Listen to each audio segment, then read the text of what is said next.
This is the Trueque wireless keyboard and mouse combo. Company sent me this product to check it out and make a video for it. So let's do it. Arrived safely. Nice looking box.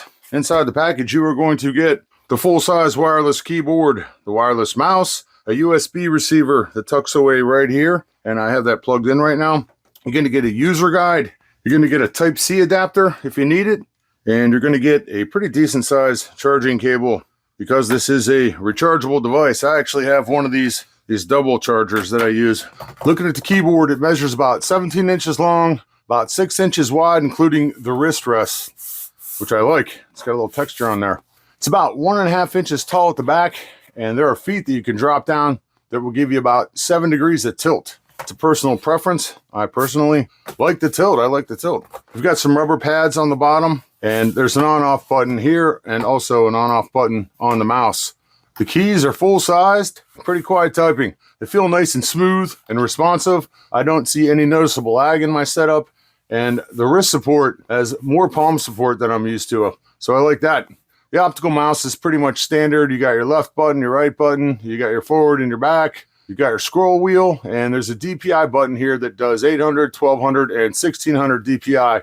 It's also obviously wireless, and it's on the same receiver as the keyboard, so that's one less thing for me to lose. I like that. The keyboard has a built-in phone holder. I can actually fit 2 phones in here. It's a great way to keep an eye on your phone, watch a movie, your socials, etc. It's your typical QWERTY UEO keyboard with all of the functions you're used to seeing on a keyboard like these. We've got media control buttons on the top. We got control function, win and alt. Also alt, win, and control are on this side. Function works with some of the F1 through F12 keys. You can turn the brightness up and down and some other things. I don't normally use this stuff, but I could get used to a couple of them. Calculator button, like a sleep button, number lock. Very typical to what you're used to seeing on a keyboard. I'm going to shut the overhead light off here so I can show you that the keyboard also has multiple backlighting options going on. I counted 10 of them. And while we're talking about backlighting, the mouse has a strip here that lights up. I do not know how to turn that off. I don't think you can, but it hasn't really been that much of a problem because I'm usually covering it up.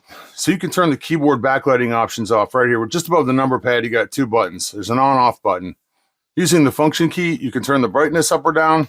Some of them use these 2 buttons too, which I'll show you.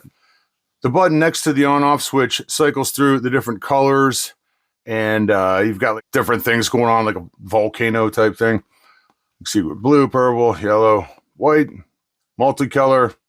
You've got this pulsing going on, and whenever you've got something like this with the pulsing or the volcano, I think they call it, you can hit the function key, obviously change the brightness on it, or you can change the speed of whatever it is it's doing.